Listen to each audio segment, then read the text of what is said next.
చూడండి ఎలా చేయాలో చూపించబోతున్నాను. నేతి బీరకాయ ముదిరిందని పారేయకుండా ఇలా నేను చూపించిన విధంగా కాల్చి పచ్చడి చేసి చూడండి. ఇప్పుడు ఈ బీరకాయకి కొద్దిగా ఆయిల్ రాసి, అంటే సేమ్ వంకాయ కాల్చుకున్నట్టేనండి, దీన్ని కూడా ఇలాగే కాల్చుకోవాలి.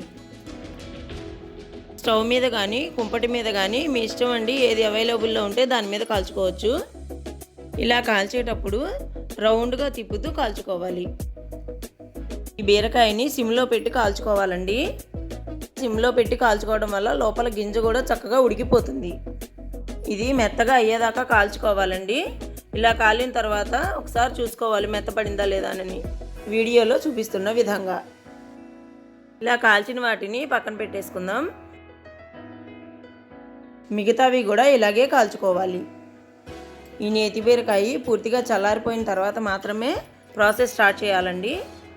చల్లారిన తర్వాత తీస్తే పెచ్చు ఈజీగా వచ్చేస్తుందండి. పీచులు ఉంటే మనకి లోపల నుంచి గింజలు తీయడం కష్టమవుతుంది.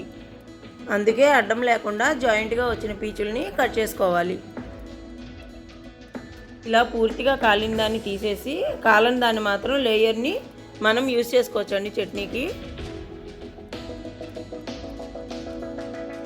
లోపల నుంచి గింజలు బయటికి రావాలంటే వీడియోలో చూపిస్తున్న విధంగా కట్ చేసుకోవాలి.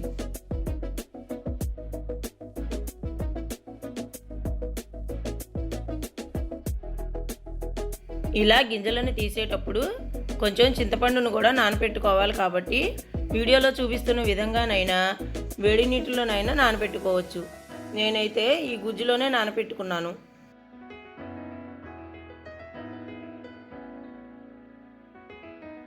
ఇలా పైన వచ్చిన ముక్కల్ని మిక్సీలో వేసుకోండి.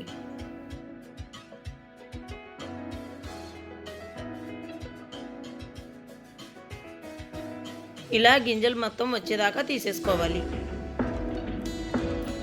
ఇది ప్రాసెస్ పెద్దదైనా టేస్ట్ మాత్రం సూపర్ ఉంటుందండి.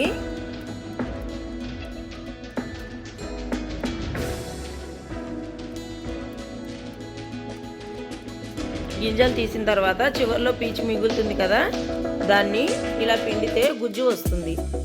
ఈ గుజ్జు గింజలతోనే చట్నీ చేసుకోవాలి.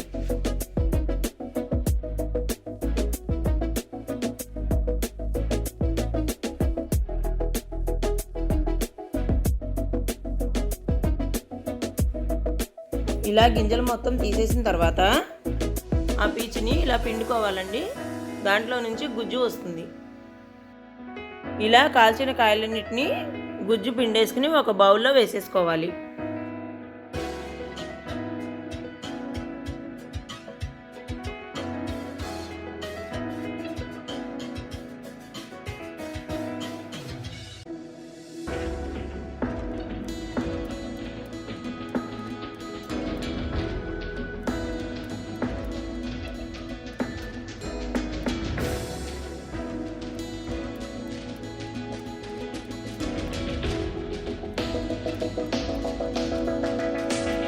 చూసారు కదండి, పిండుకున్న తర్వాత ఈ రకంగా వస్తుంది.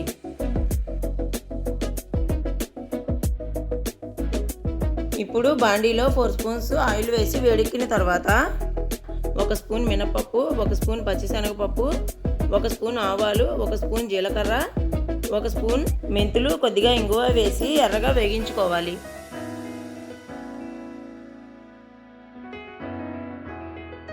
ఇలా మెంతులు వేయటం వల్ల చేదు రాకపోవడమే కాకుండా పచ్చడి కమ్మదనం వస్తుంది.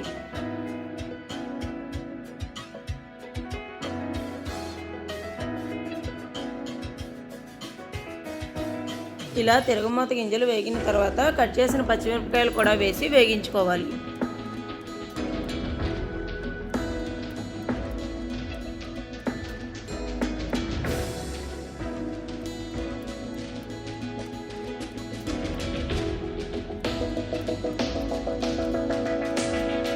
చివర్లో కొద్దిగా పసుపు వేసి ఒకసారి కలుపుకుని చల్లార్చుకోవాలి. ఇప్పుడు ఇందాక గుజ్జులో నానబెట్టుకున్న చింతపండుని మిక్సీ జార్లో వేసుకోవాలి. ఇప్పుడు చల్లార్చిన పచ్చిమిర్చి మిశ్రమాన్ని, కొద్దిగా సాల్టు, కట్ చేసిన కొత్తిమీర వేసి కచ్చాపచ్చాగా మిక్సీ పట్టుకోవాలి.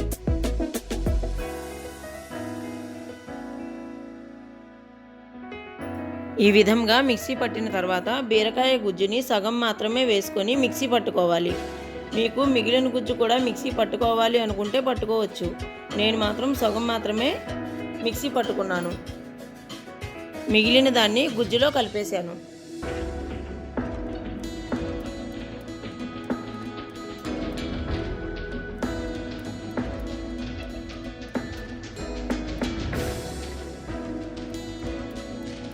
ఇలా మిక్సీ పట్టిన దాన్ని గుజ్జులో ఈ విధంగా కలుపుకోవచ్చు, లేదంటే చేత్తో అయినా కలిపేసుకోవచ్చండి.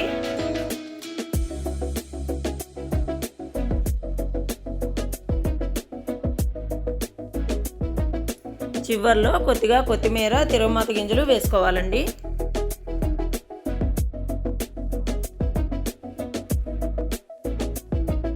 ఇలా మొత్తం ఒకసారి కలియపెట్టుకోవాలి.